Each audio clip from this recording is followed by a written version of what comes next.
I stood outside my own house holding a bouquet of roses, feeling like a stranger on my wife's birthday. The air was crisp, the kind of October evening that makes your breath catch, and I was locked out, not just from the house but from her life. I'm getting ahead of myself though.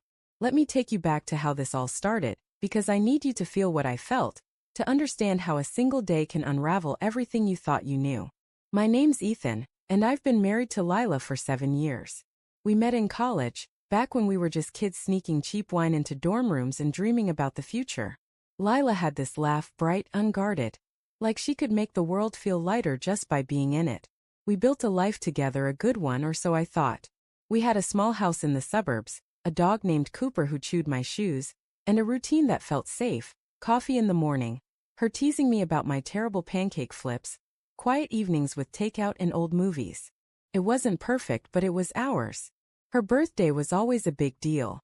Lila loved surprises, so every year I'd plan something special. Dinner at her favorite Italian place, a weekend getaway, or once a scrapbook of every photo we'd taken since we met. This year, her 32nd, I'd spent weeks planning. I'd booked a private chef, bought her favorite roses, and even got a necklace with a tiny sapphire, her birthstone. I wanted her to feel loved because lately she'd been distant. Not cold exactly, but like she was somewhere else even when we were in the same room. Her phone was always buzzing, and she'd smile at it in a way she hadn't smiled at me in months. I'd ask, "Everything okay?" And she'd nod, but her eyes wouldn't meet mine. The morning of her birthday, I woke up early, expecting to start the day with our usual coffee ritual. But Lila was already up, sitting at the kitchen table, her face tight. "Ethan," she said, her voice flat, "I need you to give me some space today." I laughed at first, thinking she was joking, but her expression didn't budge. "I'm serious," she said. I want to spend my birthday with my friends. Alone." Her words hit like a punch I didn't see coming. I stood there, coffee pot in hand, feeling the ground shift. "Okay." I managed, my voice smaller than I wanted it to be.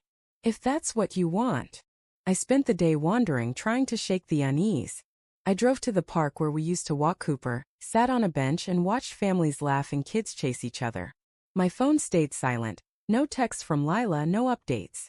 Around noon I got a message, but it wasn't from her. It was from Sarah, her best friend since high school. "Hey Ethan, can we talk? Meet me at the cafe on Elm Street."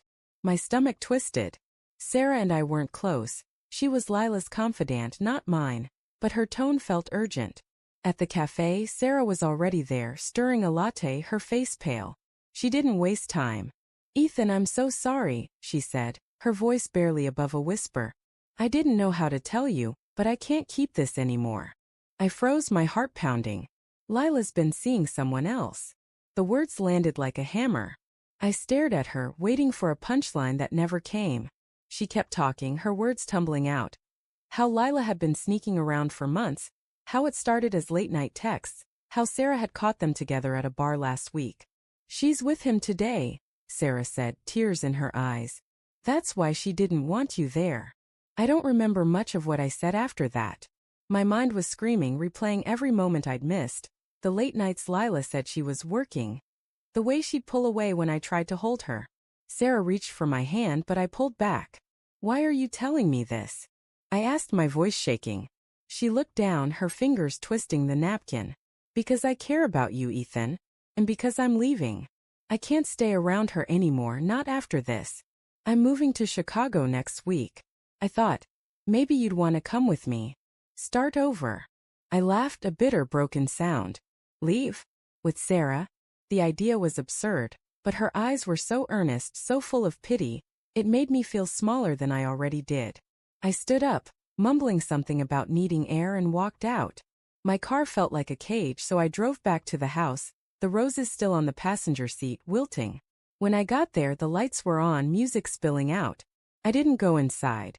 I stood on the porch, staring through the window. Lila was there, laughing, her arms around a man I didn't recognize. He was tall, with a confidence I'd never had, and she looked at him the way she used to look at me. I don't know how long I stood there, but eventually the door opened and Lila froze when she saw me. "Ethan," she whispered, her face paling. The man behind her stepped forward, but I didn't give him a chance to speak. Happy birthday, I said, dropping the roses at her feet. My voice was steady, but inside I was breaking. I turned and walked away, her voice calling after me, but I didn't stop. I couldn't. Every step felt like tearing myself apart, but I kept going. That night I checked into a motel, the kind with flickering neon signs and thin walls. I sat on the bed staring at my phone, Sarah's message still open. I didn't reply. I couldn't imagine starting over, not with her, not with anyone. The life I'd built with Lila was gone, and I didn't know who I was without it. I thought about the necklace in my pocket, the one I'd never give her now, and I let myself cry. For the first time in years I let it all out. Days turned into weeks. I moved into a small apartment, started seeing a therapist, tried to piece myself together. Lila called a few times, left voicemails about how sorry she was, how she didn't mean for it to happen. I deleted them without listening to the end. Sarah texted once more, wishing me well in Chicago, but I didn't respond. I wasn't ready to run away. I needed to face the wreckage, to understand why I hadn't seen it coming. Looking back, I don't hate Lila. I hate the silence that grew between us, the way we stopped fighting for each other. Maybe that's what betrayal really is. Not just a secret lover, but the quiet moments when you let love slip away. I'm still here, still breathing, still finding my way. And every night when I close my eyes, I see those roses on the porch, scattered like the pieces of my heart. If you've listened all the way till now, thank you. It means more than you know to share this with you. Your time, your heart, it keeps these stories alive.